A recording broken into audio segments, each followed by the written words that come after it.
inch से wrench पाहू चल कौड़ा काटा रावागे 7 इंच से रेंच पाहू चल कौड़ा काटा रावागे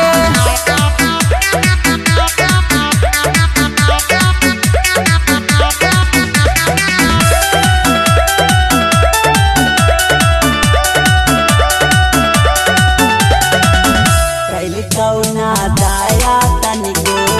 हमरा पामाया गे एकदम से हालौ साखी दाबे हाया कैल कौना दाया तनिको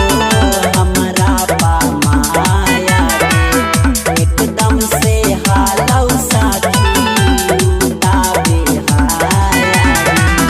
ढल कहू माच के केबिन में कमारा वागे 7 इंच से रेंच पाहू चल कौड़ा काटा रावागे